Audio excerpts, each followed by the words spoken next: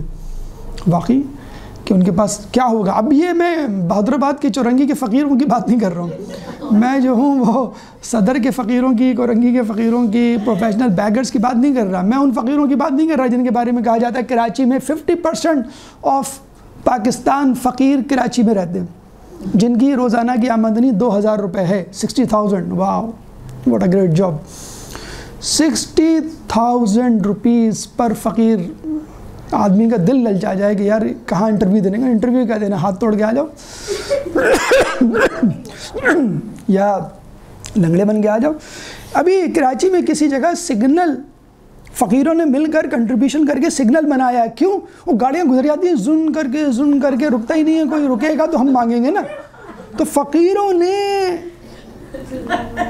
پنجاب میں ایک فقیر ہے, میں سیاستدانوں کی بات نہیں کر رہا, پنجاب میں ایک فقیر ہے, اس نے اکاؤنٹ کھولا ہوا ہے بینک میں باقاعدہ. پتہ چلا کہ یہ فقیر وہاں بیٹھتا ہے جس نے اکاؤنٹ کھولا ہوا ہے. خیر یہ اب الگ داستان ہے, تو خدا را ان فقیروں کی بات نہیں ہو رہی, ان سفید پوش لوگوں کی بات ہو رہی ہے جن کے اخراجات بڑھ جاتے ہیں, بیماری کی وجہ سے بڑھ جاتے ہیں, کسی اور وجہ سے بڑھ جاتے ہیں, بے روزگاری کی وجہ سے, اور اخراجات کم رہتے ہیں. یہ فقیر ہیں, یہ جو پروفیشنل بیگرز ہیں ان کے بارے میں تو کہا جاتا ہے قیامت میں ایک نشان ہوگا پیشانی پہ، کالا نشان، بدنما داغ، جس سے وہ پہچانے جائیں گے یہ ہیں دنیا کے پیشہ ور گداگر، یعنی جو حقیقت میں پریشانی میں ہوں گے، ان کی بات نہیں ہو رہی ہے۔ تو سب جلدی نکل جائیں گے اور جو امیر ہیں وہ رہ جائیں گے۔ اسی طرح اچھا یہ بھی دیکھیں، دنیا میں فقیر نیچے ہوتا ہے اور امیر اوپر ہوتا ہے، اور آخرت میں الٹا، فقیر اوپر چلے آئے گا اور امیر نیچے۔ اس سے پہلے قبر میں اللہ ان دونوں کو برابر کر دیتا ہے، زیرو لیول پہ لے کر آتا ہے۔ اللہ بھی کتنا عادل ہے، پہلے زیرو لیول پہ لے کے آئے گا، پھر دوبارہ سے ری اسٹارٹ ہوگا، جیسے ہم اپنے موبائل کو ہم زیرو لیول پہ لے کے آتے ہیں نا، ری اسٹارٹ کرتے ہیں۔ ایک بادشاہ قبرستان کے پاس سے گزر رہا تھا تو دیکھا فقیر بیٹھا ہوا ہے۔ اب آپ کو معلوم ہے بادشاہ لوگ تو اسی طرح کے ہوتے ہیں، عوام سے اسی طرح پیش آتے ہیں۔ کراچی میں بھی جب ویگو اور ہائیلیکس گارڈ والی گاڑی جس کے پیچھے گارڈ بیٹھے ہوتے ہیں، ایک ٹانگ لٹک رہی ہوتی ہے پینڈولم کی طرح، ہٹو بچو ہٹو بچو، تو ہم عوام جو ہے دبک کے ادھر ہو جاتے ہیں۔ تو بادشاہ کی سواری گزر رہی تھی، اس نے کہا بھائی ہٹو، کہہ لیں میں نہیں ہٹ رہا، بہت اہم کام کر رہا ہوں۔ بادشاہ نے کہا واٹ، کیا اہم کام کر رہے ہو تم، مجھ سے زیادہ تم مصروف ہو۔ اتر کے گیا، کہ کیا مسئلہ ہے تمہارے ساتھ، کیا اہم کام کر رہے ہو؟ کہ میں یہ ہڈیوں پہ تحقیق کر رہا ہوں۔ تو کسی مردے کی ہڈیاں تھیں، اس سے وہ پتہ نہیں کیا کر رہا تھا۔ اچھا ہم تو غریب آدمی کو وہ سمجھتے نا، فارغ ہے یہ تو۔ بادشاہ ہنس کے کہنے لگا تم کیا تحقیق کر رہے ہو، مجھے بتاؤ ذرا۔ تو اس نے کھوپڑی ہاتھ میں لی اور کہا یہ کھوپڑی میں دیکھ کے سوچ رہا ہوں کہ یہ بادشاہ کی ہے یا فقیر کی ہے۔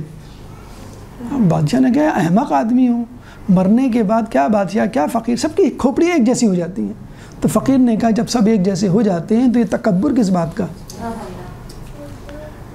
جب قبر میں آ کے تم میرے جیسے ہو جاؤ گے، میں تمہارے جیسے ہو جاؤں گا، تو تم یہ اطراء کس بات پہ رہے؟ تو حقیقت ہے، تو اللہ تعالیٰ قبر میں پہلے زیرو لیول پہ لے کر آتا ہے۔ کھوپڑی پتہ ہی نہیں آپ کو کہ میری ہے کہ کسی اور کی ہے، غریب کی ہے، امیر کی ہے۔ تو یہ اخروی فوائد ہیں۔ اب آئیے دنیاوی فوائد کی طرف کہ آدمی اس دنیا میں کتنے فائدے حاصل کر سکتا ہے۔ درود پڑھ دے محمد والے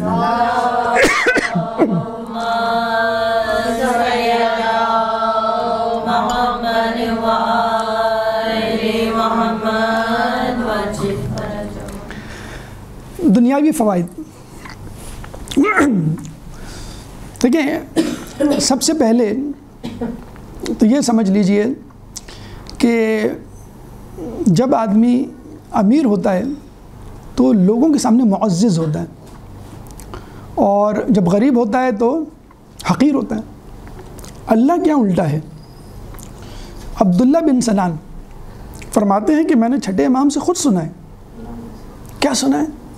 میں نے یہ سنا ہے کہ جب آدمی کے پاس جب آدمی کو ایک درہم کی ضرورت ہو اور وہ اس کو حاصل نہ کر پائے تو وہ اللہ سے سب سے قریب ہوتا ہے اور اللہ کے نزدیک بڑا معزز ہوتا ہے۔ اب دوسرا جملہ سنیں، عبداللہ بن سنان نے کہا کہ جب مولا نے یہ جملہ کہا تھا میرے پاس 1,00,000 درہم تھے، اب ایک بھی نہیں۔ کیا مطلب؟ عبداللہ بن سنان نے کہا کہ اگر میرے پاس 1 درہم بھی نہ ہو، میں درہم کا محتاج ہو جاؤں تو اللہ کے نزدیک معزز ہو جاؤں گا، مجھے نہیں چاہیے 1,00,000 درہم، اللہ کی راہ میں سارے خرچ کر ڈالے۔ اس کا مطلب یہ نہیں ہے گھر جا کے آپ امی ابو گئے، امی ابو نکالے میرا سامان اپنا سامان، نہیں، ہم اس کیلیبر کا ایمان نہیں رکھتے۔ تو اتنا زیادہ ایکسائٹیڈ اور ایموشنل ہونے کی ضرورت نہیں ہے، اسٹیپ بائی اسٹیپ۔ تو 1 درہم کا محتاج، اور اس کو ہوتا ہے بعض وقت آدمی اتنی چھوٹی چیز کا محتاج ہوتا ہے کہ آدمی سوچتا ہے کہ یار میں اتنا حقیر ہوں کہ مجھے 10,000 کی بھی جاب نہیں مل رہی، مجھے 5,000 کی بھی کوئی ٹیوشن نہیں مل رہی، یا مجھے 50,000 کا بھی کوئی کام نہیں مل رہا، کاروباری آدمی ہوں، سرمایہ لگانے کے لیے تیار ہوں۔ معزز کب ہوتا ہے؟ جب 1 درہم کا بھی محتاج ہو جائے اور اس کو نہ ملے۔ ٹھیک ہے وہ حقیر، فقیر اور ذلیل اور رسوا خوار ہوگا، لیکن اللہ کے نزدیک بہت ہے۔ مکمل ہوتا ہے انسان جب فقیر ہو جاتا ہے۔ ہم سمجھتے ہیں کہ نامکمل ہوتا ہے، حالانکہ مکمل ہوتا ہے۔ ایک دفعہ موسیٰ علیہ السلام کہیں سے گزر رہے تھے، ایک فقیر کو دیکھا، بڑی پھٹی پھری پرانی جسے کہتے ہیں قمیض پہنے ہوئے اور جھوٹا موٹا کھا رہا، تو بڑی ہمدردی، بڑا دل ان کا مچلا اور کہا کہ اللہ تم نے کس حال میں رکھا ہے؟ اللہ نے کیا کہا اے موسیٰ جب میں کسی پر نظر کامل کرتا ہوں تو اس کو دنیا سے الگ کر دیتا ہوں. جب آپ لوگوں میں اجنبی ہو جائیں نا, آپ حجاب کر رہے ہیں, ارے خیریت تو ہے, کیا ہو گیا آپ کو؟ ارے آپ نماز سے شب کے لیے ماشاءاللہ 5 بجے اٹھ جاتے ہیں, ارے کیا ہو گیا آپ کو؟ خیریت؟ آج آپ نے روزہ رکھا ہوا, خیریت؟ اجنبی ہوتا ہے نا. دیندار آدمی جو اللہ رسول کی بات کرے, حرام حلال کا خیال کرے, اجنبی ہوتا ہے. تو اللہ کہتا ہے کہ میں جس پہ نظر کامل کروں, نظر کامل کرنے کا مطلب ہے کہ میں اس کو مکمل بنانا چاہوں, وہ میرے لیے پہلے سے معزز ہو, اور میں اس کو کہوں کہ بھئی ادھر آ جاؤ, مجھے تم سے کچھ بات کرنی ہے, تو میں اس کو دنیا سے ڈسٹنگوشڈ, بڑا شوق ہوتا ہے نا ہم لوگوں کو, پارٹی میں ایسا ڈریس پہن کے جائیں گے, سب دیکھیں گے, سب دیکھتے ہی رہ جائیں, مجھے ہی دیکھیں بس. تو اللہ تعالیٰ آپ کو سب سے الگ تھلگ کر دے گا کہ لوگ کہیں گے یہ some thing different, some thing in usual, stand out کر رہے ہیں, یونیک. پروڈکٹ بیچنے کے لیے مارکیٹنگ کا رول یہی ہے نا, آپ کی پروڈکٹ سم تھنگ یونیک ہو کہ لوگ کہیں گے بھئی یہ سب سے الگ چیز ہے. تو اللہ تعالیٰ جب نظر کامل کرتا ہے تو آپ کو بالکل دنیا سے الگ تھلگ کر دیتا ہے. یہی الگ تھلگ جسے کہتے ہیں کہ کرنے کا طریقہ ہے کہ آدمی کبھی فقر میں مبتلا ہے, کبھی بیماری میں مبتلا ہے, حلال حرام کی فکر کرتا ہے, نیکی کی طرف بھاگتا ہے, گناہوں سے بچتا ہے. نمبر 3, تحفہ الہی. تحفۃ المومن الفقر. مومن کے لیے تحفہ, فقر جو ہے وہ مومن کے لیے تحفہ ہے اللہ کی طرف سے. دیکھیں ہم اللہ کو تو تحفے دیتے ہیں عبادات کی صورت میں, خیرات کی صورت میں, اللہ یہ چیز میں اللہ تیری راہ میں دے رہا ہوں تو خوش ہو جا.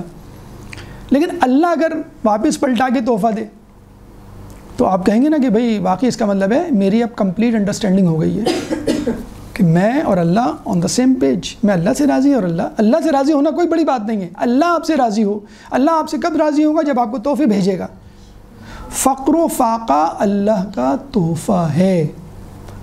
تو سب سے الگ ہو جانا, فقر و فاقہ میں مبتلا ہونا, یونیک نظر آنا, یہ ہے مطلب کہ آپ کو اللہ سے عشق ہو گیا تھا, اب اللہ کو آپ سے عشق ہو گیا ہے. رسم عاشقی میں الگ سب سے بیٹھنا, میں خانہ بھی, حرم بھی, عقبہ بھی چھوڑ دے, یعنی ہر چیز چھوڑ دے, جنت کی بھی تجھے فکر نہ ہو, اللہ سے ایسا عشق کر, تحفہ ہے. پھر اللہ فرماتا ہے الفقر راحت المومن والغنا عقوبہ, کہ فقر مومن کے لیے تحفہ ہے, راحت ہے, اور امیری انسان کے لیے ایک اسیری ہے. پھر اب دیکھیں نا, آپ مصروف ہوتے ہیں, آپ کو 10 فون آئیں گے, آپ مصروف ہوتے ہیں 10 لوگ ملنے والے آئیں گے, آپ امیر ہوتے ہیں, آفس کے کام, اس کے کام, آپ کے پاس اپنے گھر والوں کے پاس بیٹھ کے کھانے کا وقت نہیں ہوتا ہے. بھئی آپ کس لیے کما رہے تھے؟ اس لیے تو کما رہے تھے کہ گھر والوں کو ٹائم دے, گھر والوں کو اچھا کھلائیں, گھر والوں کے ساتھ گھومیں. آپ کے پاس وہی ٹائم نہیں. ایک فقیر آدمی, ایک غریب آدمی کے پاس ٹائم ہوگا, آپ دیکھیں وہ اپنے گھر والوں کے ساتھ بیٹھ کے کھانا کھائے گا, اپنے گھر والوں کے ساتھ گھومے گا. ٹھیک ہے وہ لائف اسٹائل نہیں انجوائے کر رہا ہوگا, لیکن اس کے پاس ٹائم ہوگا, راحت. آپ دیکھیں بادشاہوں کو, حکمرانوں کو, سیاستدانوں کو آدھا دن سازشوں سے مقابلہ کرنے میں گزر جاتا ہے, اور بقیہ آدھا دن سازشیں بنانے میں. اسے کہتے ہیں نا کہ اگر ایک فقیر کے پاس جس کی ضرورت 1 روٹی ہو, 2 روٹی آ جائے, کیا کرے گا؟ وہ دے دے گا کسی کو کہ 1 روٹی مل گئی مجھے. ایک بادشاہ کے پاس اگر ایک ملک ہو تو وہ دوسرا ملک, پڑوسی ملک پہ قبضہ کرنے کی سوچے گا. یہ فرق ہے ایک بادشاہ میں, ایک فقیر میں. موسیٰ علیہ السلام کہیں سے گزر رہے تھے, دیکھا ایک شخص سو رہا ہے. موسیٰ علیہ السلام نے کہا اے شخص اٹھ, کیا کر رہا ہے, کیوں سو رہا ہے, دن چڑھ گیا, جا کے کچھ کام کاج کر. اس نے کہا اے موسیٰ, میں نے دنیا والوں کے حوالے کر دی, آپ مجھ سے کیا چاہتے ہیں؟ اب اس کا مطلب یہ نہیں ہے کہ آپ نکمے نکھٹو ہو کے سو جائیں. اس کا مطلب یہ ہے کہ آپ سونے کے وقت کو بھی پیسہ کمانے میں لگا دیں. ہمارے زمانے میں, یعنی جب ہم بچے تھے تو ہم دیکھتے تھے ہمارے والدین, چچا, ماموں وغیرہ جاب کرتے تھے, صبح جاتے تھے 3 بجے آتے تھے, شام میں گھر والوں کے ساتھ, رات میں دوستوں کے ساتھ, پھر ٹی وی, خبرنامہ وغیرہ, اور ایک ریلیکس لائف ہوا کرتی تھی. اب بچے جو ہے وہ سو رہے ہوتے ہیں, جب ماں باپ نکل جاتا ہے, جب آتا ہے تو سو چکے ہوتے ہیں. تو کسی نے کہا نا کہ ہم نے بچوں کو اس طرح بڑے ہوتے دیکھا ہے، یعنی جب ہم گھر سے نکلتے تو لیٹے ہوئے ہوتے تھے، جب ہم گھر سے آتے تھے تو لیٹے ہوتے تھے، کہ ہاں پیر بیٹھ کے اینڈ تک پہنچے، کھڑا ہوا دیکھا ہی نہیں ہم نے کبھی، گئے تو سو رہے تھے اور جب آئے تو سو رہے تھے، آپ کے پاس ٹائم ہی نہیں ہے بچوں کو دینے کا۔ تو بادشاہ ہو، امیر آدمی ہو، وہ اپنی کیلکولیشن میں، بینک بیلنس میں، مسئلے مسائل میں اتنا الجھا ہوا ہوتا ہے، اس کو فکر ہی نہیں ہوتی کہ اپنے بیوی بچوں کو جو ہے وہ ٹائم دے سکے۔